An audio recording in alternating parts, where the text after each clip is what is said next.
हरे राम हरे राम राम राम हरे हरे हरे कृष्णा कृष्ण कृष्ण हरे हरे हरे राम राम राम हरे हरे हरे कृष्णा कृष्ण कृष्ण हरे हरे हरे राम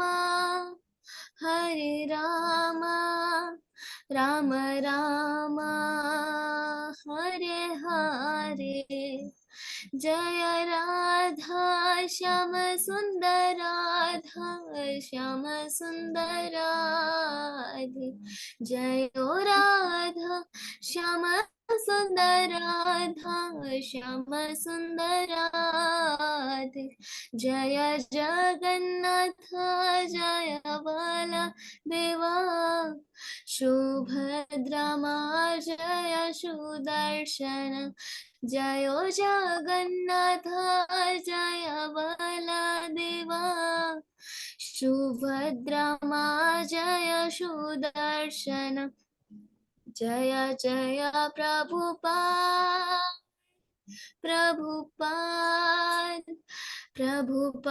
जय श्रील प्रभुपाद जय जय गुरुदेव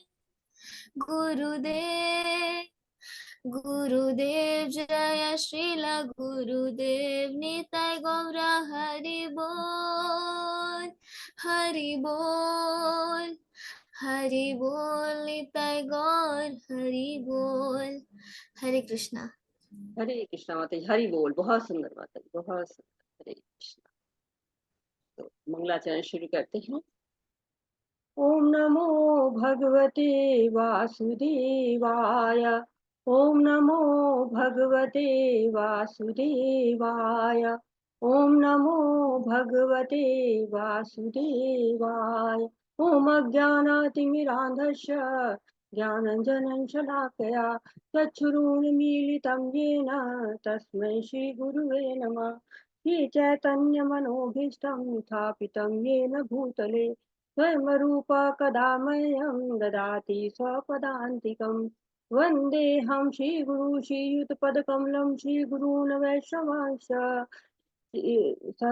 श्रीरूपं साग्रजातं सहकर रघुनाथ अन्वितं तं सजीवं साद्वैतं सावधूतं परिजनसहितं कृष्ण चैतन्य देवं श्रीराधा कृष्ण पादान सहगर ललिता श्री विशाखा अन्वितांश्च। हे कृष्ण करुणा सिंधु दीनबंधु जगतपते गोपेश गोपिका कांत राधा कांत नमस्ते। सप्त कांचन गौरांगी राधे वृंदावनेश्वरी विश्वानुसुते देवी प्रणमामि हरिप्रिये। नमो विष्णुपादाय कृष्णपृष्ठाय भूतले श्रीमति भक्ति वेदांत स्वामी इति नामिने। नमस्ते सरस्वती देवी गौरवाणी प्रचारिणे निर्विशेष शून्यवादी असतदेशतारिणे। जय श्री कृष्ण चैतन्य प्रभु नित्यानंद श्री अद्वैत गदाधर शिवासादि गौर भक्त वृंद। हरे कृष्णा कृष्ण कृष्ण हरे हरे हरे रामा राम राम हरे हरे। हरे कृष्णा कृष्ण कृष्ण हरे हरे हरे रामा राम राम हरे हरे। हरे कृष्णा सभी को हरे कृष्णा। श्री प्रभुपाद जी के द्वारा श्री प्रभुपाद जी की जय हो। हरे कृष्णा। तो आज हम जो 18 दिन की यात्रा है उसके 16वें अध्याय पर हम पहुंच चुके हैं, और जो 16वां अध्याय है उसको आज हम पढ़ेंगे। उसके पहले हम 15वें अध्याय को याद करते हैं कि 15वें अध्याय में हमने पढ़ा था कि भगवान ने हमको एक वृक्ष दिखाया था, अश्वत्थ वृक्ष, जो कि क्या है, आध्यात्मिक जगत का उल्टा जगत है, परछाई मात्र है। तो परछाई मात्र जो है वो उल्टा पेड़ है, और उसकी पत्तियां क्या है, वैदिक स्रोत है। यानी कि हम इस वृक्ष को वेदों के द्वारा ही जान सकते हैं। वेद कौन लिखता है? भगवान श्री कृष्ण के द्वारा जो है वेद आए हुए हैं। तो और साथ ही साथ भगवान ने बताया गया कि भगवान कैसे इस जगत को प्रकाशित करते हैं, सूर्य के द्वारा, चंद्र के द्वारा। तथा चंद्र क्या करता है? स्वाद देता है, हर चीजों में स्वाद भरता है।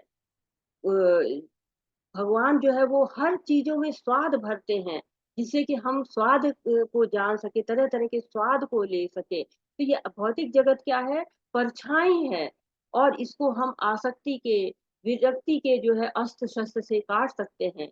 निर्माण मोहा जित संग दोषा, द्वंद्वे मुक्ता सुख दुख संगे। तो ये सारे मोह कुसंग से क्या करना है? दूर रहना है। काम से, विषय आसक्ति से, सबसे दूर रहना है।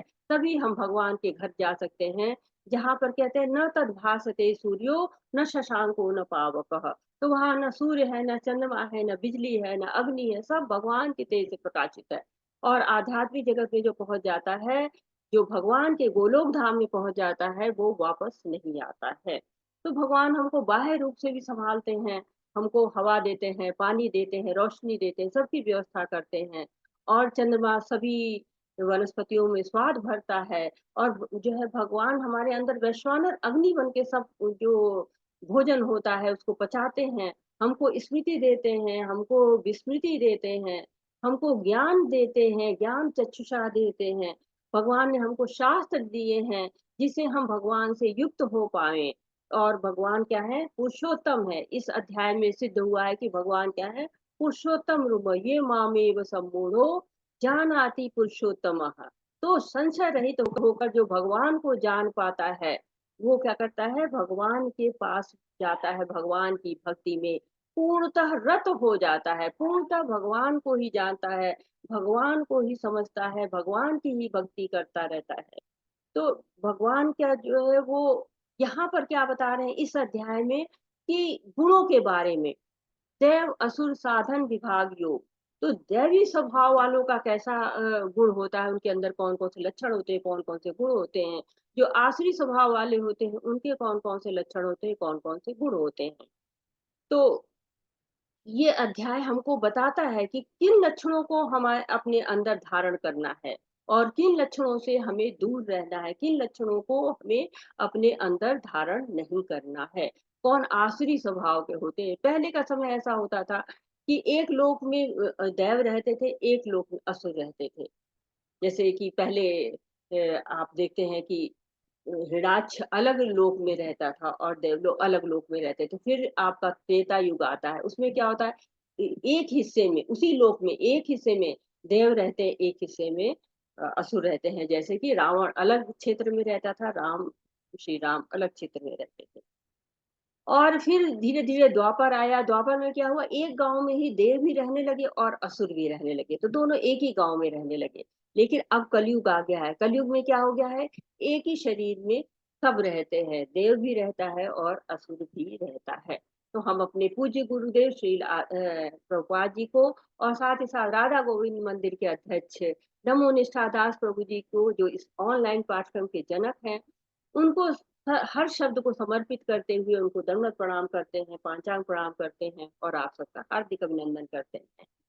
इस अध्याय में जो असुर साधन, देव असुर साधन विभाग योग है, इसमें दैवी गुण और आसुरी गुण किनके पास होते हैं? जो सतोगुण में होते हैं उनके पास दैवी गुण होते हैं, और जिनके पास तमोगुण में रहते हैं वो आसुरी गुणों में रहते हैं। तो 7वें अध्याय में भगवान ने बताया था कि कौन कौन से लोग हैं जो भगवान के पास शरण ग्रहण नहीं करते हैं। तो 4 तरह के लोग बताए थे। दुष्कृतनो मूढ़ा असुरम भावा आश्रिता माम न प्रपद्यन्ते। तो जो मूढ़ होते हैं, जो नराधम होते हैं, जिनका ज्ञान माया द्वारा हर लिया गया होता है, जो असुर होते हैं, इस 4 तरह के लोग भगवान के पास जो है वो नहीं जाते हैं। और 4 तरह के लोग होते हैं जो भगवान के पास जाते हैं, आर्थ है, अर्थार्थी हैं, जिज्ञासु हैं, ज्ञानी हैं, ये लोग क्या करते हैं भगवान के पास जाते हैं। 9वें अध्याय में भी भगवान ने कहा है राक्षसी मासुरी चैव प्रकृति मोहिनी शता, जो मोह से ग्रस्त होते हैं, आस्तिक विचारों की तरफ, नास्तिक विचारों की तरफ जो है वो आकर्षण जिनका रहता है, वो लोग भगवान से दूर रहते, भगवान के पास नहीं जाते हैं। रावण को कितना समझाया विभीषण ने, उसकी पत्नी मंदोदरी ने समझाया, लेकिन वो भगवान की शरण नहीं गए। जो हिरण्यकश्यप थे उसको प्रहलाद महाराज ने कितना समझाया कि भगवान हर जगह है, उनकी मानिए, लेकिन वो भगवान की शरण में नहीं गए। तो सही क्या है, गलत क्या है, कैसे जानेंगे कौन से अच्छे गुण है, कौन से बुरे गुण है, हमें कैसे पता चलेगा?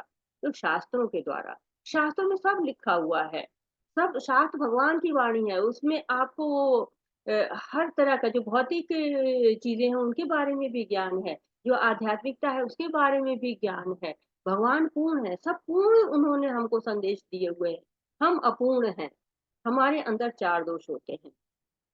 तो पिछला अध्याय पुरुषोत्तम रूप के बारे में, भगवान के बारे में बताया, आध्यात्मिक धाम बताया कि वहां पर सुरभि गाय है, वहां पर चिंतामणि धाम है। और लेकिन वहां जाने के लिए हमको कौन सा डॉक्यूमेंटेशन कराना होगा, कौन सा वीजा लेना पड़ेगा, कौन सा जो है वो आधार कार्ड चाहिए, क्या क्या चाहिए। हम किसी भी दूसरे देश में जाते हैं तो हमें ढेर सारे पन्ने पन्ने पर साइन करने पड़ते हैं, लिखना पड़ता है। लेकिन भगवत धाम के लिए क्या चाहिए, वहां कौन सा टिका है, किस गुण की जरूरत होती है, वो इस अध्याय में बताया जाएगा। तो हम सभी में क्या होते हैं कि कुछ दैवी गुण होते हैं, कुछ आसुरी गुण होते हैं। दैवी गुण जिसमें ज्यादा होते हैं वो दैवी प्रकृति का कहलाता है, जिसमें आसुरी गुण ज्यादा होते हैं वो आसुरी प्रकृति का कहलाता है। जैसे आग जलाते हैं हम, तो आग के साथ साथ क्या होता है, धुआं भी होता है। आग पवित्र होती है, धुआं क्या होता है, प्रदूषण होता है। तो आग पर हवा करेंगे तो आग जलती है, धुआं कम होता जाता है। परंतु धुएं पर हवा करेंगे तो क्या करेंगे, धुआं फैलेगा। तो आसुरी जो है, जो प्रदूषण फैलेगा, यानी कि आसुरी गुण जो है वो फैलेगा। तो हमें दैवी गुणों को पोषित करेंगे, दैवी रूप में जाएंगे, आसुरी गुणों को पोषित करेंगे तो आसुरी रूप में जाएंगे। दैवी गुणों के पोषण से आसुरी गुण अपने आप कम होते चले जाएंगे। तो इस अध्याय में हम जानेंगे कि कौन से दैवी गुण होते हैं और कौन से आसुरी गुण होते हैं। हमें दैवी गुणों को पोषित करना है, आसुरी गुणों से हमें दूर रहना है। तो यहाँ पे इस अध्याय में हमें इस पता चलेगा कि कौन से गुण दैवी हैं और कौन से गुण आसुरी हैं। श्री भगवान वाच, भगवान से शुरू हो रही है वाणी, भगवान की वाणी से जो है ये अध्याय शुरू हो रहा है। अभ्यम सत्वं सुसिद्धि ज्ञान योग व्यवस्थितिः दानं दमश्च यज्ञश्च स्वधाय तपार्जवम् अहिंसा सत्यं क्रोध त्याग शान्तिर्पैशुनम् दया भूतेषु लोलुप्त्वं मार्दवहीर्चापलम् तेज क्षमा धृतिः शौचं द्रोहो नीतिमानिता भवन्ति सम्पदं देवीम् अभिजातस्य भारत। भगवान ने कहा, हे भरतपुत्र, निर्भयता, आत्मशुद्धि, आध्यात्मिक ज्ञान का अनुशीलन, दान, आत्मसंयम, यज्ञ परायणता, वेदाध्ययन, तपस्या, सरलता, अहिंसा, सत्यता, क्रोध विहीनता, त्याग, शांति, छिद्रान्वेषण में अरुचि, समस्त जीवों पर करुणा, लोभ विहीनता, भद्रता, लज्जा, संकल्प, तेज, क्षमा, धृति, धैर्य, पवित्रता, ईर्ष्या तथा सम्मान की अभिलाषा से मुक्ति, ये सारे दिव्य गुण हैं जो दैवी प्रकृति से संपन्न देव तुल्य पुरुषों में पाए जाते हैं। तो भगवान ने बता दिया कि कौन कौन से गुण हैं जिनके द्वारा जो है वो हम दैवी हो सकते हैं। तो जो जड़ों की तुलना कही, जो अतिरिक्त जड़ होते हैं उनकी तुलना अश्वत्थ वृक्ष में शुभ और अशुभ कर्मों से की गई थी। तो शास्त्रों के अनुसार जो मुक्ति की तरफ ले जाते हैं, सतोगुण की तरफ ले जाते हैं, वो क्या होते हैं, वो गुण जो है शुभ होते हैं। और जो हमें आसुरी प्रकृति की तरफ ले जाते हैं वो क्या होते हैं, आसुरी, वो अशुभ कर्म होते हैं। तो हम चेक कर सकते हैं अपने अंदर कि हम दैवी हैं, कि कितने दैवी हैं, कितने गुणों की प्रधानता है, यहाँ बताया गया है। तो निर्भयता, तो भगवान की शरण में जो चला जाता है वो निर्भय हो जाता है कि अवश्य रक्षिवे कृष्णा, भगवान हमारी अवश्य रक्षा करेंगे। जैसे प्रहलाद है, ध्रुव महाराज है, वो लोगों ने कितनी तपस्या जंगल में जाके निर्भय होकर तपस्या की। आत्मशुद्धि, भगवान की भक्ति क्या है, शुद्धि करती है, शुद्धि कारक होती है। आध्यात्मिक ज्ञान का अनुशीलन करके हम इधर-उधर की खराब किताबें पढ़ने से अच्छा है कि हम ना पढ़ें। क्योंकि एक ही बराबर है, जब हमने गलत चीज़ें पढ़ते, गलत साहित्य पढ़ते, गलत शास्त्र पढ़ते हैं तो क्या होता है, हमारी चेतना नीची होती चली जाती है। तो भगवद गीता पढ़ें, भागवतम पढ़ें, रास्ते में यात्रा कर रहे हैं तो प्रभुपाद जी की छोटी-छोटी किताबें हैं, कुंती की शिक्षाएँ, आत्म साक्षात्कार, इन किताबों को पढ़ें। कृष्ण भावनामृत में पहला कदम, इस तरह की किताबों को पढ़ना चाहिए। दान जो है वो क्या है, भगवान को समर्पित करना चाहिए, भगवान के प्रचार-प्रसार में त्याग करना चाहिए। कहते हैं ना, तेरा तुझको अर्पण क्या लागे मेरा। आत्म संयम, भगवान की सेवा में सारी इंद्रियों को लगा दें, जब क्या होगा, आत्म संयम तो आ जाएगा, सारा जो है इंद्रियाँ नियंत्रित में हो जाएँगी। तो यज्ञ परायणता यानी कि संकीर्तन यज्ञ करना चाहिए, वेदों का अध्ययन करना चाहिए, तप करना चाहिए। आज देखिए एकादशी का दिन है, आप सब लोगों को एकादशी की बहुत-बहुत शुभकामनाएँ। तो जो एकादशी व्रत है, क्या ये भी एक तप है? सरलता, आर्जवम होना चाहिए, यानी कि जीवन इतना सरल हो जाए कि किसी के सामने सच बोलने में हमें कोई तकलीफ ही ना हो। जितना हम खान-पान में, वेशभूषा में, अपने दैनिक कार्यकलाप में जटिलता रखेंगे, उतना ही भगवान की भक्ति में व्यवधान पड़ेगा। जितने सरल रहेंगे, उतने भगवान की भक्ति करेंगे। अहिंसा, यानी कि शरीर पर नहीं दया करना है, आत्मा पर दया करना है। शरीर पर दया कर सकते हैं, करना चाहिए, पर आत्मा पर दया करना वास्तविक करुणा कहलाती है, वास्तविक अहिंसा कहलाती है। सत्यता, यानी कि चीज़ों को तोड़ना-मरोड़ना नहीं है, उसी रूप में कहना है, अपने मनोधर्म से कुछ भी नहीं जोड़ना है। और संकीर्तन यज्ञ सर्वश्रेष्ठ होता है, चैतन्य महाप्रभु ने हमको दिया है, हरे कृष्णा, कृष्ण कृष्णा हरे हरे, हरे राम, राम राम हरे हरे। तो हमें इसकी जो है जप करना है इसका, और भौतिक जगत में स्फूर्ति होगी अगर हम जप करते हैं तो हमें शुद्धि आएगी। हमारे दैनिक कार्यों पर हम उस अनुभव को देखेंगे, हमें क्रोध कम आएगा। भक्तों को तो क्रोध करना ही नहीं चाहिए, लेकिन करे भी क्रोध तो भगवान के लिए क्रोध करे। जैसे हनुमान जी ने क्रोध किया था, हनुमान जी ने क्रोध किया भगवान के लिए और लंका जला दी। तो ऐसे क्रोध होना चाहिए। त्याग करना है उन वस्तुओं का जो भक्ति में बाधा डाल रहे हैं। और शांति कब आती है, जब हम सोच लेते हैं कि भोक्ता राम यज्ञ तपसा, सर्वलोक महेश्वरम सुहृद सर्वभूतानाम। तो जो ज्ञातेन शांति रक्षति, शांति आ जाती है। छिद्रान्वेषण में रुचि नहीं होनी चाहिए, दूसरों के कम वो निकालना, दोष निकालना, ये क्या है, व्यर्थ का काम है। प्रजल्पा नहीं करना चाहिए। भक्त क्या है, अच्छाइयाँ देखते हैं, उसको भक्ति में लगाते हैं। जैसे मधुमक्खी होती है, वो तो केवल शहद पे बैठती है, लेकिन जो मक्खी होती है क्या है, वो गंदे घाव पे भी बैठ जाएगी, फल पर भी बैठ जाएगी। तो हमें क्या है, कमियों को नहीं देखना, हमें केवल अच्छाइयों को देखना है। हमको घाव पर नहीं बैठना है, गंदगी पर नहीं बैठना है, हमको केवल भगवान की भक्ति पर जाना है, अच्छी जगह पे जाना है। लालच नहीं करना है, भौतिक आसक्ति नहीं करनी है, सभ्य होना है, सौम्य होना है। गलत कार्यों में लज्जा आनी चाहिए, क्योंकि परमात्मा हमारे अंदर बैठा हुआ है। गलत कार्य करेंगे तो परमात्मा हमको देख रहा है। और संकल्प किसका होना चाहिए? जो आध्यात्मिकता में सहायक हो। भगवत गीता पढ़ने का संकल्प लीजिए, भागवतम पढ़ने का संकल्प लीजिए। तेज क्या होता है? तेज होता है तो पवित्रता होती है। तन में, मन में जब पवित्रता होती है, शुद्धता होती है तो तेज होती है। हम कहते हैं ना, उनकी जो है चेहरा कैसे चमक रहा है, कितना तेज है। यानी कि उन्होंने अपने हृदय को कितना शुद्ध रखा हुआ है। और क्षमा होनी चाहिए, जैसे अम्बरीश महाराज ने जो है वो दुर्वासा मुनि को क्षमा कर दिया था। जबकि दुर्वासा मुनि जो है उसको जान से मारने के लिए तुल गए थे, उन्होंने अपना अस्त्र छोड़ दिया था, उसके बाद भी अम्बरीश महाराज जी ने उनको क्षमा कर दिया। अर्जुन में कितना धैर्य है, कितना जो है क्षमा का भाव है, कि जिसने पूरी जिंदगी कष्ट दिया, उन कौरवों को भी क्षमा करने के लिए तैयार बैठे हुए हैं। धैर्य की बहुत आवश्यकता है भक्ति में, कि हमें उत्साह कम होने ना पाए, हमारी रुचि कम ना होने पाए, इसके लिए हमें भक्ति में धैर्य की बहुत आवश्यकता है। क्योंकि हमारे अंदर बहुत कल्मश है, जन्म-जन्म से हमारे जो है अंदर परतें जमी हुई हैं, कल्मश जमा हुआ है। और इसके लिए क्या करना होता है, हमको धीरे-धीरे उतारना होता है। जैसे गंदगी होती है ना, धीरे-धीरे उतारनी पड़ती है। बीमारी अगर कोई है तो उसको खत्म करने के लिए दवा खानी पड़ती है। जैसे आप ये देखिए कि घर, अगर आप किसी घर में घुसते हैं, कई दिन बाद घुसते हैं, बड़ा गंदा रहता है, और जब उसको हम साफ करते हैं बहुत धूल उड़ती है, लेकिन उसके बाद वो साफ रहता है। ऐसे ही जब हम अपने अंदर की सफाई करते हैं, मंथन करते हैं, बहुत सारी गंदगी है निकलती है। देखिए उसके बाद हमारा तन बिल्कुल साफ, तन मन सब साफ हो जाता है। तन तो नहा के भी साफ हो जाता है, स्नान करेंगे, लेकिन मन जो है वो भक्ति से साफ होता है। चेतो दर्पण मार्जनम, मन रूपी दर्पण को साफ कर डालिए। ईर्ष्या नहीं होनी चाहिए। भगवान ने कहा है कि मैं तुम्हें ज्ञान दे रहा हूँ क्योंकि तुम किसी से ईर्ष्या नहीं करते हो। तो भगवान बता रहे हैं कि ईर्ष्या नहीं करनी है हमको किसी से, हमको सबसे प्रेम करना है। जो भक्त होता है समभाव रखता है, सबसे प्रेम करता है, दयालुता रखता है, करुणा रखता है। तो दैवी प्रकृति अगर हो जाती है तो क्या होता है, दैव तुल्य हम हो जाते हैं। यहाँ पर प्रभुपाद कह रहे हैं कि 16वें अध्याय के पहले से जो तीसरा जो है श्लोक जिसको हमने पढ़ा है अभी, ये में उल्लिखित ये सभी 26 गुण पारलौकिक हैं।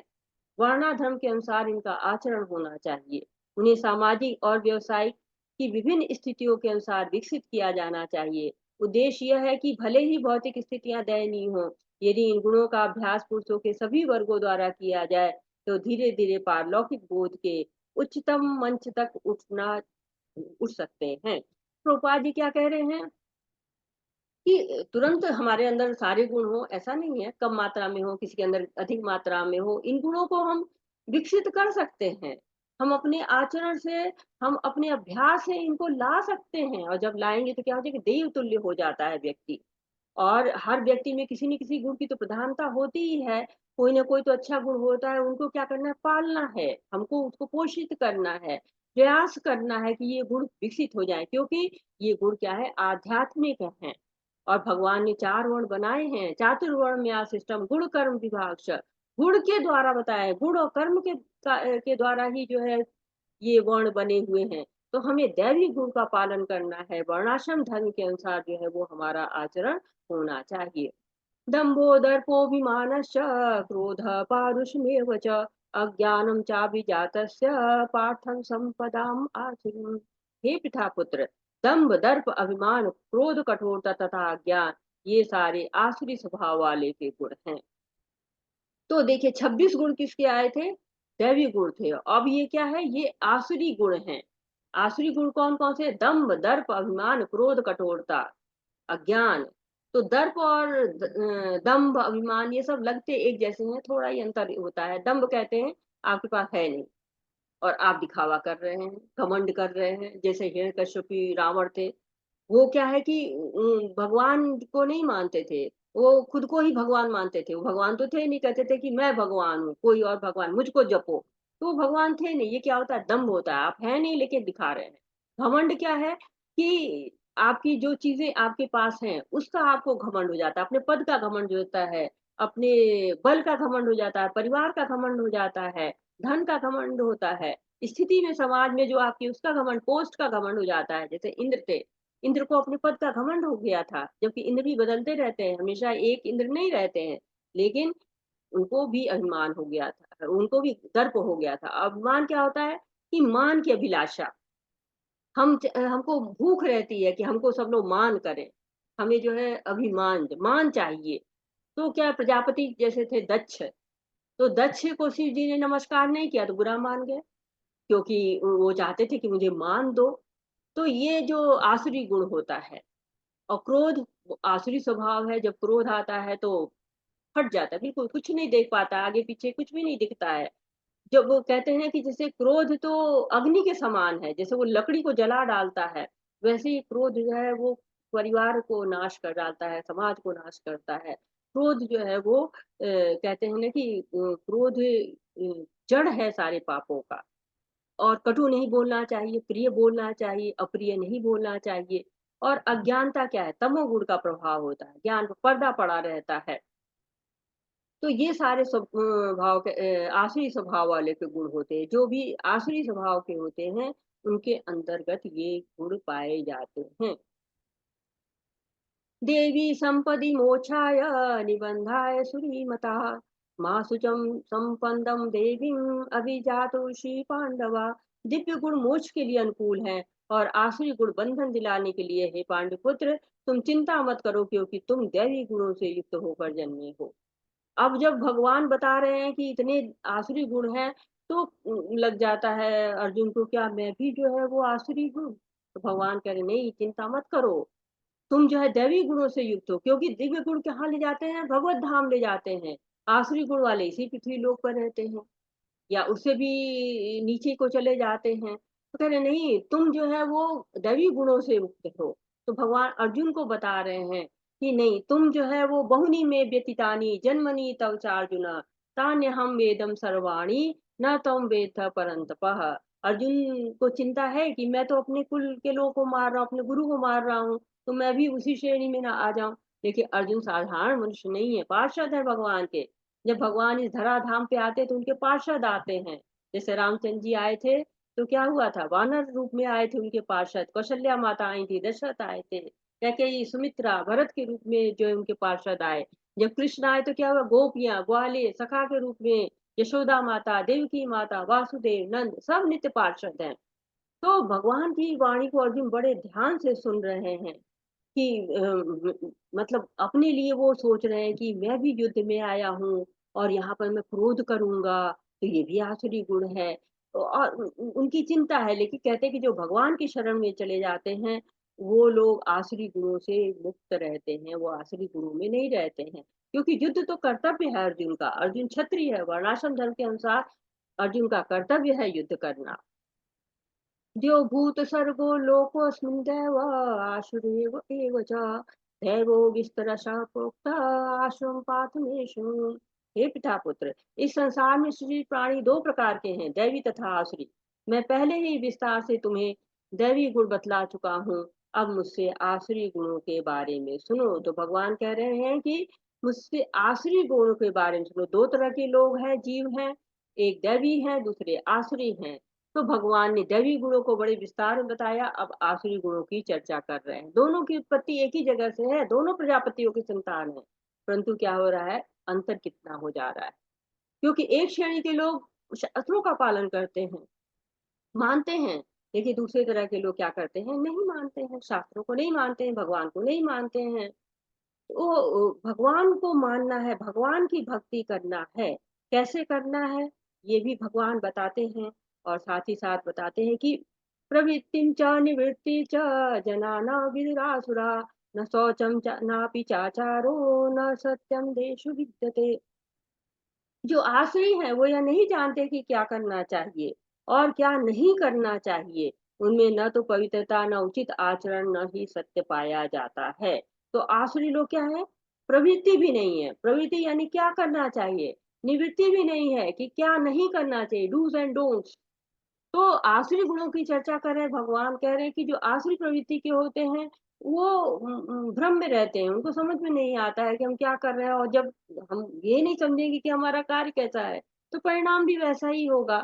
तो कुछ लोग को तो ज्ञान ही नहीं होता है कि हाँ, बिना अज्ञान की वजह से करते हैं। और कुछ लोग जानते हैं, पता होता है, उसके बाद भी वो उन कार्यों को करते हैं जो कि नहीं करने चाहिए। क्यों करते हैं, क्योंकि वो लिप्त होते हैं, गलत कार्यों में लिप्त हो चुके हैं, उससे आसक्त हो चुके हैं, इसलिए वो उससे दूर नहीं हो पाते हैं, उनका मन वहीं पर लगता है। असत्यम प्रतिष्ठम ते जगदाहुरीश्वरम अपरस्परम संभूतम की मन्नत काम हेतुकम। वे कहते हैं कि यह जगत मिथ्या है, इसका कोई आधार नहीं है और इसका नियमन किसी ईश्वर द्वारा नहीं होता है। उनका कहना है कि यह कामेच्छा से उत्पन्न होता है और काम के अतिरिक्त अन्य कोई कारण नहीं है। अब क्या कह रहे हैं कि ऐसे लोग क्या करते हैं, जगत मिथ्या है। अब ये मिथ्या शब्द कहते हैं। अब अगर आप ये समझिए कि आपने कोई चीज किया और कोई कह दे कि नहीं नहीं ये तो मिथ्या है, ये तो सपना है, तो क्या आपको बुरा लगेगा ना। तो भगवान भी जब कोई इतनी बड़ी रचना कर रहे हैं और उसको कोई ये कह दे कि नहीं ये तो मिथ्या है, तो भगवान को भी अच्छा नहीं लगेगा। तो ये लोग क्या होते हैं, ये भगवान मानते ही नहीं, भौतिक जगत को भोग की वस्तु मानते हैं, ईश्वर में श्रद्धा ही नहीं होती है, नास्तिक लोग होते हैं। जगत कहते हैं शून्य से आया है और शून्य में विलीन हो जाएगा। तो जैसे कोई एक मकान है, ईंट गारी का है, गिरता है तो क्या होता है, उसको उसका जो है, जो खराब चीजें होती है, यानी जो कि मिट्टी रेत हो जाती है, वो वहीं पर पड़ी रहती है। लेकिन जब फिर मकान बनाना होता है तो क्या होता है, ऑटोमेटिक नहीं बनता है, बनाना पड़ता है, अपने आप से नहीं बन जाता है। तो ये लोग क्या होते हैं, आसुरी प्रवृत्ति के होने की वजह से ये मन के अधीन होते हैं।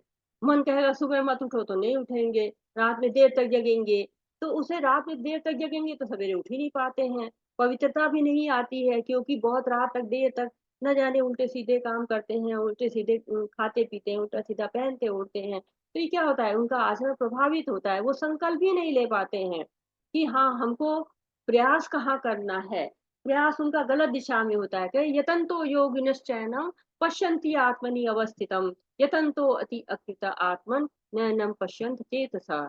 तो आत्म साक्षात्कार के लिए जो प्रयास करता है, वही सब स्पष्ट देख पाता है, उसका मन ही विकसित हो जाता है। लेकिन जिनका मन विकसित नहीं है, वो नहीं देख पाते हैं और वो इन गलत संगतियों में रहते हैं, गलत जगह पे रहते हैं, जगत को केवल काम से उत्पन्न मानते हैं, काम इच्छा से उत्पन्न मानते हैं।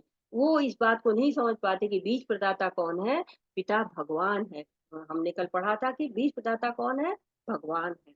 तो जगत केवल काम से नहीं आया हुआ है, केवल काम की इच्छा की उत्पत्ति से ये उत्पन्न नहीं हुआ। भगवान इसकी सृष्टि करते हैं। भगवान इसकी पालना करते हैं और भगवान इसका संहार करते हैं। ऐसे निष्कर्मों का अनुगमन करते हुए आश्री लोग जिन्होंने आत्मज्ञान खो दिया है और जो बुद्धिहीन है, ऐसे अनुपयोगी एवं भयावह कार्यों में प्रवृत्त होते हैं जो संसार का विनाश करने के लिए होता है। अब आश्री लोग, एक तो उनके पास ज्ञान नहीं है, बुद्धि नहीं है और उसके बाद भी क्या कहते हैं, ऐसे कार्य में व्यस्त रहते हैं कि संसार का ही विनाश हो जाए। तो बड़े स्ट्रॉन्ग शब्दों का प्रयोग करे, बड़े कठोर शब्दों का प्रयोग करे, भगवान बुद्धिहीन कह रहे हैं। भगवान ने जहाँ कई जगहों पे भगवत गीता में बड़े कठोर शब्द ऐसे लोगों के लिए उपयोग किया हुआ है। विनाश कैसे करते हैं? आज की शिक्षा देख लीजिए, कहीं परमाणु बम बन रहे हैं, कहीं युद्ध मिसाइल बन रहा है। रोज हम इस चीज़ में बहुत प्रगति कर रहे हैं कि कैसे हम ये अस्त्र बना लें, ये शस्त्र बना, जखीरा पड़ा हुआ है और युद्ध हो रहा है। देखिए आजकल भी रूस और यूक्रेन का युद्ध हो रहा है, कितने लोग मारे जा रहे हैं और साथ ही साथ कितना प्रदूषण फैल रहा है, कितना गर्मी बढ़ गई है और फिर भी लोगों को मतलब समझ में नहीं आ रहा है कि हाँ, हम कहाँ विनाश की तरफ जा रहे हैं। ऐसे ही किसी दिन हो सकता है कि पूरी पृथ्वी ही नाश हो जाए। कभी न संतुष्ट होने वाले काम का आश्रय लेकर तथा गर्व के मत एवं मिथ्या प्रतिष्ठा में डूबे हुए आसुरी लोग इस तरह मोहग्रस्त होकर सदैव क्षणभंगुर वस्तुओं के द्वारा अपवित्र कर्म का व्रत लिए रहते हैं।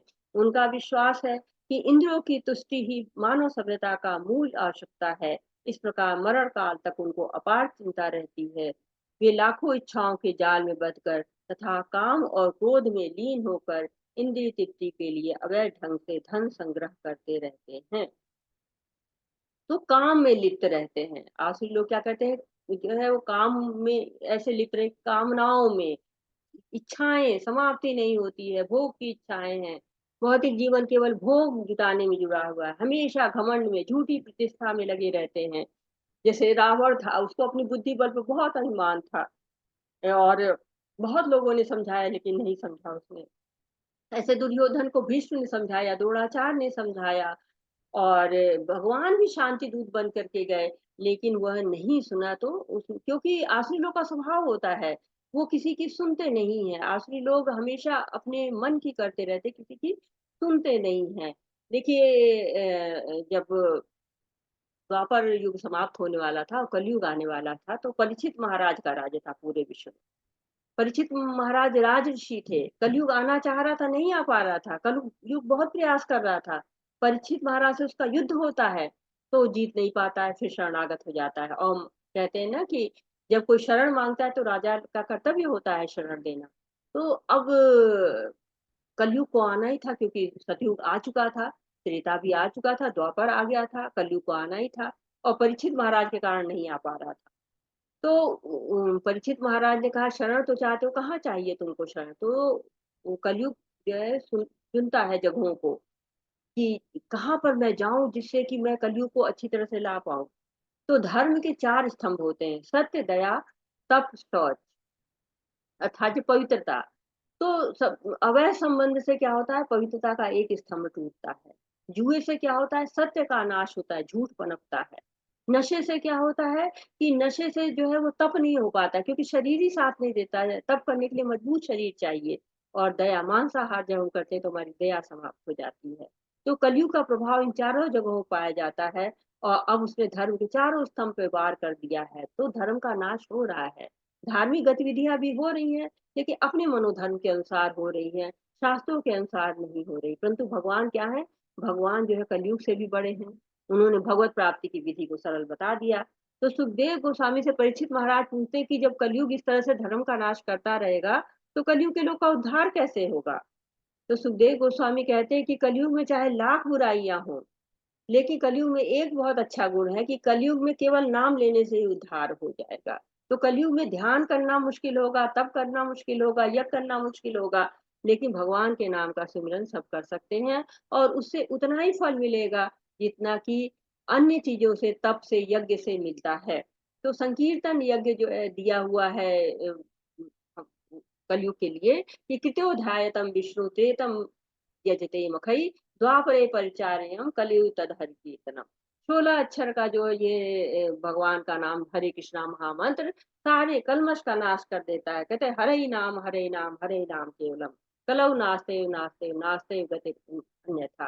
तो सारे शास्त्र बताते हैं कि भगवान के नाम के रूप में जो है वो कलयुग में आते हैं। जब हम कलयुग में भगवान का नाम लेते हैं तो हम जो है वो इस भव सागर से पार हो सकते हैं। तो संकीर्तन यज्ञ हमें हमेशा करना चाहिए। संकीर्तन यज्ञ एक ऐसी चाबी है जिसके द्वारा जो है वो इस भव सागर का ताला खुल सकता है। तो नारद पंचरात्र है, ब्रह्मांडी पुराण है, विष्णु पुराण है, सब जो है संकीर्तन यज्ञ का महिमा गाते हैं। कहते हैं नाम चिंतामणि कृष्ण चैतन्य रस विग्रह शुद्धो नित्य मुक्तो अभिन्नम नाम नामिता। तो भगवान के नाम और भगवान में कोई अंतर नहीं है, इसलिए कलयुग में ही नाम का आधार है। नाम के आधार से बहुत सागर पार कर जाना है। और ये केवल ऐसा नहीं है कि हाँ सब लोग कहते हैं, नहीं, प्रभुपाद जी ने सिद्ध करके दिखाया है। ये जुबानी जमा खर्च नहीं है। हिप्पी लोग मिले थे अमेरिका में, युद्ध का समय था, रिफ्यूजी कैंप में थे लोग, और जो चार सिद्धांत होते हैं उनका पालन भी वो लोग नहीं करते थे। परंतु धीरे धीरे जो है नाम जप करते करते उन्होंने भक्त बन गए, सारी आदतों को छोड़ दिया। तो हम भी क्या कर रहे हैं, प्रभुपाद जी की परंपरा को ही आगे बढ़ा रहे हैं। हम इस विश्वास के साथ कि सभी कृष्णमय हो जाएंगे। ये विश्वास हमको आता कहाँ से है, शील प्रभुपाद जी के द्वारा आता है। और जो संकीर्तन यज्ञ के अलावा कोई अन्य रास्ता ही नहीं है जिसके द्वारा हम भगवान की प्राप्ति कर सके। अनेक चित्त विभ्रांता मोह जाल समावृता प्रसक्ता काम भोगेशु पतंती नरकेषु च। इस प्रकार अनेक चिंताओं से उद्विग्न होकर तथा मोह जाल में बंध कर वे इंद्रिय भोग से में अत्यधिक आसक्त हो जाते हैं और नरक में गिरते हैं। तो क्या कह रहे हैं भगवान कि आसुरी लोग की मानसिकता क्या होती है, और मानसिकता जैसी होती है वैसा ही परिणाम मिलता है। तो जो आसुरी होते हैं इतनी इच्छाएं पाले रहते हैं, असीम इच्छाएं, धन कमाना है तो कितना कमाना है पता ही नहीं, कहाँ पर संतुष्ट हो जाना है। आजकल भी लोग देखिए धन कमाते हैं तो धन कमा रहे हैं, लेकिन कहाँ पे कमाना अच्छी बात है, लेकिन कहाँ पे रुकना है ये भी पता होना चाहिए। तो योजना बनाएंगे कि धन आए, संपत्ति बढ़ जाए, उचित मार्ग अपनाएंगे, कभी अनुचित मार्ग तक भी पहुंच जाएंगे। तो धन आ कहाँ से रहा है, क्यों आ रहा है, किसी गलत स्रोत से तो नहीं आ रहा है, ये भी सोचना चाहिए। क्योंकि यदि हम ये नहीं सोच पाते हैं तो क्या होते हैं कि गलत रास्ते पर जा सकते हैं। और ऐसे लोगों को जो मना करिए, समझाइए, तो आप ही उनके दुश्मन हो जाएंगे, परम वैरी, परम शत्रु हो जाएंगे। क्योंकि वो अपने आप को सबसे ज्यादा ज्ञानी समझते हैं, अज्ञान में रहते हुए भी ज्ञानी समझते हैं। कभी अच्छा काम हो गया, कभी कोई शुभ काम हो गया तो उसका भी भोक्ता खुद ही बन जाते हैं, खुद ही आनंद लेने लगते हैं। भगवान की सेवा तो बहुत दूर की बात है। वो ऐसा जीवन व्यतीत करते हैं कि असंतुष्ट रहते हैं, और परिणाम क्या होता है, न माया मिलती है, न कृष्ण मिलते हैं। तो आज के समय में क्या है, बहुत कंपटीशन है, बहुत प्रतिस्पर्धा है नंबरों की। ऑफिस में हमको कब प्रमोशन मिलेगा, कैसे हम और ऊंची पोस्ट पर चले जाएंगे, तो कंपटीशन तक तो ठीक है। लेकिन जब वो ईर्ष्या में कब परिवर्तित हो जाता है हमको पता ही नहीं चलता, और कब हम पाप कर्मों की ओर बढ़ते जाते हैं हमें पता ही नहीं चलता है। तो हम जान ही नहीं पाते हैं कि कब हम गलत कार्य कर रहे हैं और दलदल में फंसते चले जाते हैं। देखिए कंस ने कितनी योजनाएं बनाई कृष्ण को मारने की, और रोज कभी पूतना को भेजे, कभी बकासुर को भेज रहे हैं, कभी इस दैत्य को, कभी उस दैत्य को भेज रहे हैं, और अंत में क्या हुआ, स्वयं ही जान से हाथ धो गए। तो स्वयं को बुद्धिमान और मत बुद्धि वाले समझने के बाद भी आसुरी व्यक्ति क्या होते हैं कि कष्ट सहते हैं, केवल मैं ही खुश रहूं ऐसा सोच सोच के सारे धन इकट्ठा करते हैं, लेकिन क्या होता है, अंत में कुछ लेके नहीं जा सकते, सब यहीं पर समाप्त हो जाता है। जो हम लेके जाते हैं, वो तो उन कार्य वो किए ही नहीं रहते हैं। वो समझते हैं कि बाकी सब समाप्त हो जाए, मैं ही बच जाऊं। जैसे बिल्लियां होती है ना, वो भी सोचती हैं सारी बिल्लियां मर जाए तो मैं ही सारा दूध पी जाऊं, मैं ही सारा खाना खा जाऊं। वैसे आसुरी व्यक्ति होते हैं, दान करेंगे, यज्ञ करेंगे, तो उसका उद्देश्य भी ये नहीं होगा भगवान की सेवा, नहीं, भोग होगा। पुण्य कर्म करेंगे तो उच्च लोकों को जाएंगे, हमारा यश होगा, परिवार के लोग हमारे पर गर्व करेंगे कि बहुत धनवान है, बहुत बलवान है, और मैं ही जो है वो बहुत सुरक्षित हूँ, मेरा परिवार बहुत अच्छा है। तो ये घमंड उनको हो जाता, अभिमान हो जाता है। कहते हैं कि घमंड तो रावण का भी नहीं रहा, इतना बड़ा परिवार था उसका, लेकिन सब नाश हो गया। और भगवान के भक्त विभीषण को छोड़कर कोई भी जो है वो नहीं बच पाए। तो कहते हैं कि मारे कृष्ण राखे के, राखे कृष्ण मारे के। तो कृष्ण ही मार सकते हैं, कृष्ण ही बचा सकते हैं। उन्होंने प्रहलाद को बचाया, हिरण्यकश्यप को मारा। हिरण्यकश्यप को भी बहुत घमंड था कि नहीं, मैं ही सबसे ज्यादा बलवान हूँ इस पृथ्वी पर, और कोई बलवान नहीं है। लेकिन क्या हुआ, सारी योजनाएं बनाई कि हाँ मैं जो है वो न पानी से, न मैं अस्त्र से मरूं, न शस्त्र से मरूं, न दिन में मरूं, न रात में मरूं। मतलब उसने लगभग अमर होने का वरदान मांगा, लेकिन हुआ क्या, जैसे ही भगवान ने सेकंड नहीं लगाए और उनको जो है जान से हाथ धोना पड़ गया। जय नरसिंह रूप में प्रकट होते हैं और तुरंत ही उनकी लीला समाप्त हो जाती है। अनेक चित्त विभ्रांता मोह जाल समाविता प्रसक्ता काम भोगेषु पतन्ति नरकेषु च। इस प्रकार अनेक चिंताओं से उद्विग्न होकर तथा मोह जाल में बंधकर वे इंद्रिय भोग में अत्यधिक आसक्त हो जाते हैं और नरक में गिरते हैं। तो नरक में गिरते हैं क्योंकि मोह जाल ही ऐसा है, अनेक चिंताएं पकड़ी हुई है, मोह जाल पकड़ा हुआ है। तो इनकी जो गति क्या होती है, नरक की तरफ होती है गति जो है असुरों की।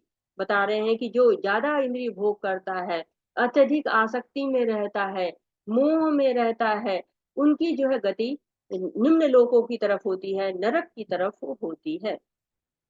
अहंकार बलम दर्पम कामम क्रोध च संश्रिता मामात्म पर देहेशु प्रदिशंतो भय सूयका। मिथ्या अहंकार, बल, दर्प, काम और क्रोध से मोहित होकर आसुरी व्यक्ति अपने शरीर में तथा अन्यों के शरीर में स्थित भगवान से ईर्ष्या और वास्तविक धर्म की निंदा करने लगते हैं। तो क्या होता है, मिथ्या होता है और मिथ्या अहंकार हो जाता है, ईर्ष्या हो जाती है, स्वयं को भगवान से बड़ा समझने लगते हैं। और जैसे कि राजसूय यज्ञ कर रहे थे युधिष्ठिर जी, तो भगवान को श्रेष्ठ पुरुष चुना गया, उनकी पूजा कराई गई, तो शिशुपाल को अच्छा नहीं लगा क्योंकि ईर्ष्या हो रही थी। उसके दुख का कारण ये नहीं था कि उसको नहीं चुना गया, उसके दुख का कारण था कि श्री कृष्ण को क्यों चुना गया। और अंत क्या होता है, सुदर्शन चक्र उनको लगातार वो गालियां देता जा रहा था। 99 गालियां तो भगवान ने जो है 100 गालियां तो सुना, उसके बाद से उनका जो है सर कलम कर दिया। तो ये क्या होता है कि जो ईर्ष्या करते हैं और भगवान से उनकी भगवान की निंदा करते हैं, धर्म का पालन नहीं करते हैं।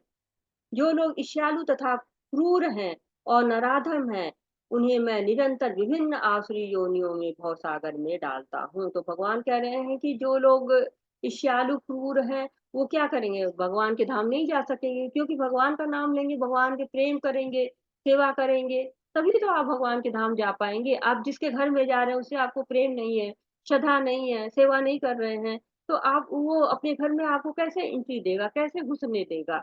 तो आश्रय लोग क्या करते हैं कि ना भगवान में विश्वास करते हैं, ना शास्त्रों में विश्वास करते हैं, अपने नियम बनाते हैं, अपने ही पालन करते हैं, जैसा चाहते हैं भगवान के नाम पर जो विरोध करने लगते हैं, अपने ही भगवान कोई कोई गढ़ लेते हैं या स्वयं कोई भगवान मान लेते हैं।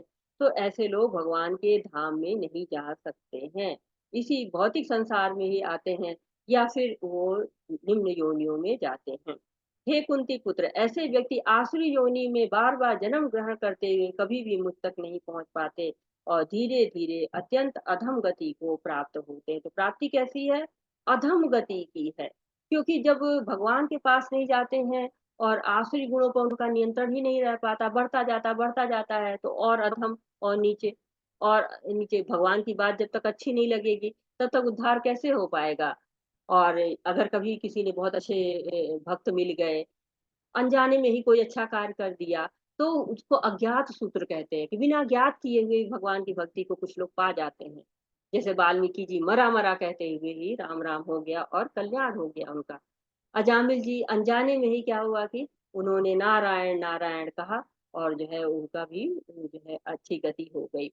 तो वैसे ही कुछ लोग बिना जाने ही कभी अनजाने तरीके से प्रसाद एकदम खा लेते हैं। जैसे हाँ, कुछ गलत काम कर रहे हैं, प्रसादम बँट रहा है, पहुँच गए, खा लिया। कभी किसी भक्त से सामना हो गया और उन्होंने उसको प्रणाम कर दिया। कुछ अच्छा जो है बोल दिया, अनजाने में ही, उनका अच्छा बोलने का नहीं कि भक्त है इसलिए अच्छा बोले, लेकिन हाँ, बोल दिया। तो अज्ञात सूत्र होते हैं, उनसे भी कभी-कभी उनको अच्छा जो है वो रास्ता मिल जाता है और उनकी मुक्ति होती है। त्रिविधं नरकेशेदं द्वारं नाशन आत्मनः काम क्रोधस्तथा लोभास्तं तत्तादेतत्ययं तजेत। इस नरक के 3 द्वार हैं, काम, क्रोध और लोभ। प्रत्येक बुद्धिमान व्यक्ति को चाहिए कि वह इन्हें त्याग दे, क्योंकि इनसे आत्मा का पतन होता है। तो काम, क्रोध और लोभ, भगवान ने जो सूत्र दे दिया कि नरक कैसे मिलता है, काम, क्रोध और जो है लोभ से। 3 नरक के पंथ हैं। तो 3 तरह के नरक हैं, जहाँ पे जो है वो मतलब यातनाएँ दी जाती हैं। कहते हैं कि ये संसार है। यहाँ पर भी जो है वो जो लोग नारकी जीवन व्यतीत करते हैं बहुत से लोग। और एक क्या होता है कि मतलब पहला जहाँ यातनाएँ मिलती हैं, दूसरा जहाँ पर हम रहते हुए भी संसार में ही नारकी जीवन व्यतीत करते हैं और तीसरा नरक हमारे अंदर होता है। तो उस नरक को जो है वो कैसे हम करते हैं, ठीक कर सकते हैं? भक्ति के द्वारा, हरि नाम के द्वारा। क्योंकि जो कहते हैं कि द्वार नाशन आत्मा, ये जो आत्मा का नाश करते हैं, ये जो काम, क्रोध और लोभ होते हैं। शरीर पर तो वार नहीं करते हैं, या शरीर पर भी थोड़ा बहुत वार करते ही हैं, लेकिन असली वार उनका आत्मा पर होता है। शरीर भी उससे मुक्त नहीं हो पाता है और प्रभावित तो उससे नहीं रहता है। लेकिन हाँ, इनका जो है सीधे आत्मा पर अटैक रहता है। तो काम, क्रोध और लोभ से हमको दूर रहना चाहिए। उनसे जो है वो त्याग दें, नहीं तो आत्मा का पतन निश्चित हो जाता है। एतैर्विमुक्तः कौन्तेय तमोद्वारेषु नरः आचार्यात्मनाशेयस्ततो यातिं परां गतिम्। हे कुंती पुत्र, जो व्यक्ति इन तीनों नरक द्वारों से बच जाता है, वह आत्म साक्षात्कार के लिए कल्याणकारी कार्य करता है और इस प्रकार क्रमशः परम गति को प्राप्त होता है। तो भगवान क्या कह रहे हैं कि हे कुंती पुत्र, अगर इन चीज़ों से बच जाया जाए, तो हम बच सकते हैं। ये काम, क्रोध और लोभ से बच सकें, क्योंकि सारे अवगुण यहीं से स्टार्ट होते हैं। पहले हम कामना करते हैं, कामनाओं की पूर्ति नहीं करते, क्रोध आता है, लोभ आता है और अन्य आसुरी गुण जो भी होते हैं, वो भी, उनको भी निमंत्रण मिल जाता है। तो हमको क्या करना है, स्वयं से दूर इनको रखना है, दैवी गुणों का विकास करना है और उसी से हमें परम गति मिलने वाली है। तो आत्म साक्षात्कार के लिए कल्याणकारी कार्य करने वाले को ही परम गति मिलती है। यह शास्त्र विधिम उत्सर्ज्य वर्तन्ते कामकारत न स सिद्धिं वापनोति न सुखम न पराम गति। जो शास्त्रों के आदेशों की अवहेलना करता है और मनमाने ढंग से कार्य करता है, उसे न तो सिद्धि, न सुख, न ही परम गति की प्राप्ति होती है। तो क्या कह रहे हैं कि शास्त्र जो है वो भगवान की वाणी है। कहते धर्म क्या है? धर्म तु साक्षात भगवत प्रणीतम। तो धर्म को साक्षात क्या है? भगवान के नियम का पालन करना। धर्म की अवहेलना नहीं करनी चाहिए। जैसे कि अगर हम घर में हैं और पिता हैं, माता हैं, जो कहते हैं हम उनको मानते हैं, तो हम उन्नति करते हैं। वैसे शास्त्र क्या है? परम पिता की वाणी है, भगवान की वाणी है। उसको धारण करने के बाद भी क्या होता है? हमारा कल्याण होता है। कहते हैं ना, जैसे एलआईसी में कहते हैं कि जीवन के साथ भी और जीवन के बाद भी। तो ऐसे ही ये भगवत प्राप्ति के लिए भी शास्त्रों के आदेश का पालन करना चाहिए और इस जीवन में रहने के लिए भी शास्त्रों के आदेश का पालन करना चाहिए। क्योंकि जीवन के साथ भी अगर शास्त्र का पालन करके ये जीवन बिताते हैं, तो भी हम अगले जीवन के लिए अच्छी तरह तैयार होते हैं, और जीवन के बाद भी, यानी कि इसी को लेके हम जो है वो आध्यात्मिक जगत की प्राप्ति कर सकते हैं। तो भक्ति क्या है, बहुत कल्याणकारी है।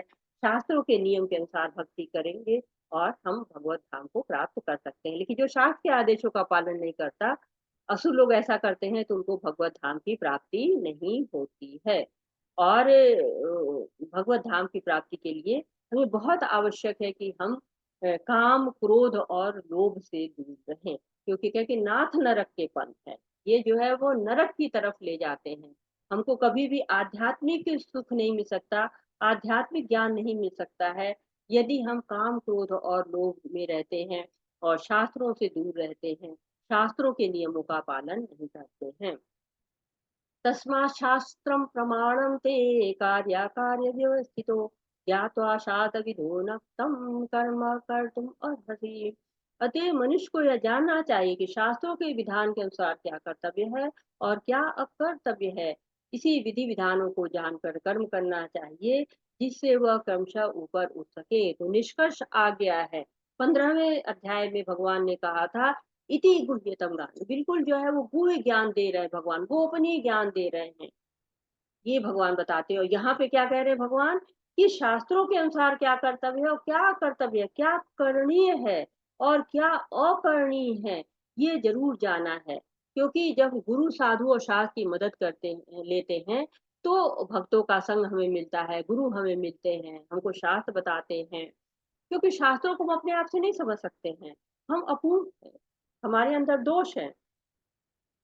देखिए भगवान कृष्ण ने क्या कहा कि उन्होंने हमको रास्ता दिखाया। वो स्वयं भी संदीपन ऋषि के पास जाते हैं, गुरु रूप में स्वीकार करते हैं। तो भगवान बता रहे हैं कि गुरु की कृपा होनी बहुत जरूरी है, गुरु स्वीकार करना बहुत जरूरी है।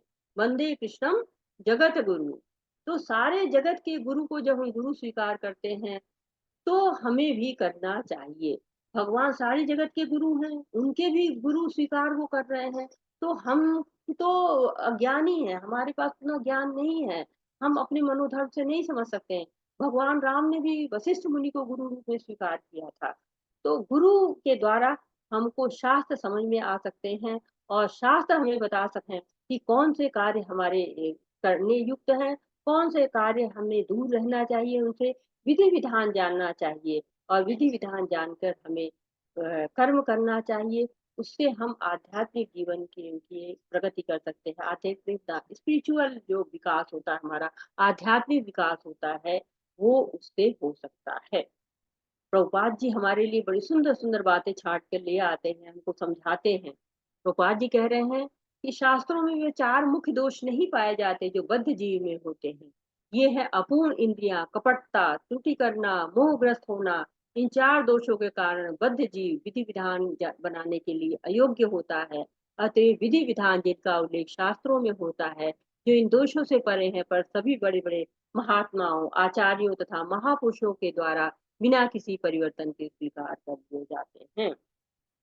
तो हमारे अंदर चार दोष है कि हमारी इंद्रियां जो है अपूर्ण हैं, हम कपटता करते हैं, हमारे जो है वो इंद्रियां त्रुटि करती हैं, हम मोहग्रस्त हो जाते हैं। इन चार दोषों से परे कौन है, भगवान परे, पूर्ण पुरुष है वो।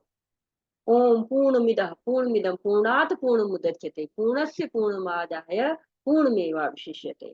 तो पूर्ण कौन है, भगवान है। और वो जो कह रहे हैं, जो बताते हैं, वो सब पूर्ण होता है। शास्त्र के नियमों का पालन किए बिना कोई सिद्धि प्राप्त नहीं कर सकता।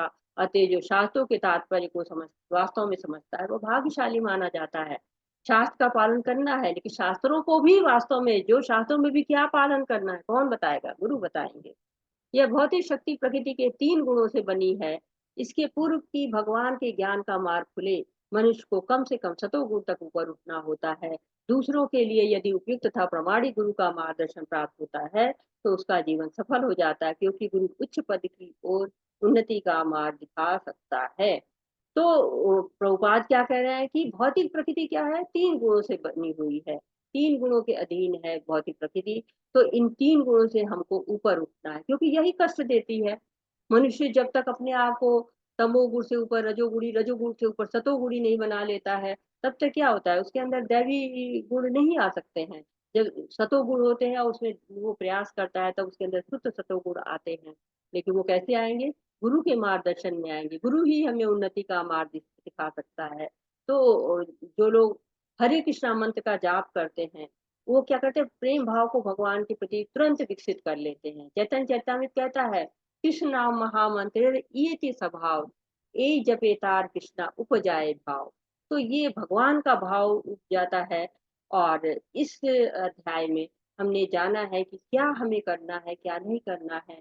पर हमारे लिए सबसे आसान कार्य क्या है? कृष्ण भावना भावित हो जाना। वाञ्छाकल्पतरुभ्यश्च कृपा सिन्धुभ्य एव च पतितानां पावनेभ्यो वैष्णवेभ्यो नमो नमः। अनंत कोटि वैष्णव वृंद की जय। शिला प्रभुपाद की जय। हरे कृष्णा कृष्ण कृष्णा हरे हरे, हरे रामा राम रामा हरे हरे। बोलिए, आप लोग भी बोलिए, हरे कृष्णा। हरे बोलिए सब। कृष्णा हरे कृष्णा हरे कृष्णा कृष्णा हरे कृष्णा हरे कृष्णा हरे कृष्ण कृष्ण हरे हरे रामा हरे राम राम हरे कृष्णा रामा हरे राम राम हरे राम कृष्णा हरे राम कृष्णा राम हरे कृष्णा राम हरे हरे कृष्णा हरे हरे कृष्ण कृष्ण कृष्ण हरे कृष्ण हरे, कृष्ण हरे हरे हरे हरे राम हरे राम राम राम राम राम हरे हरे। तो हरे आप लोग सभी को हरे कृष्णा। और साथ ही साथ आपका कोई प्रश्न है, कोई सुझाव है, कुछ आप ऐड करना चाहते हैं, तो हरे कृष्णा। आप सभी को हरे कृष्णा। आप अपना प्रश्न पूछ सकते हैं। और साथ ही साथ आप लेवल 2 के बारे में जानकारी। जी जी प्रभु जी, बिल्कुल बिल्कुल वही आ रहे हैं प्रभु जी। आप कुछ कहना चाहेंगे प्रभु जी? हरे कृष्णा।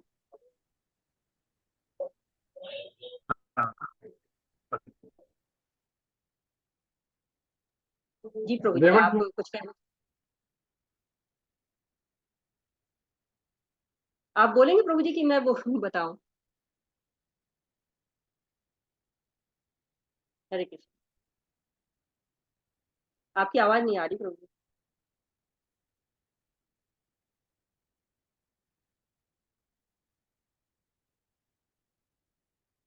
तो प्रभु जी लेवल 2 के बारे में बताना चाह रहे हैं, उनकी आवाज नहीं पहुंच रही है हम तक।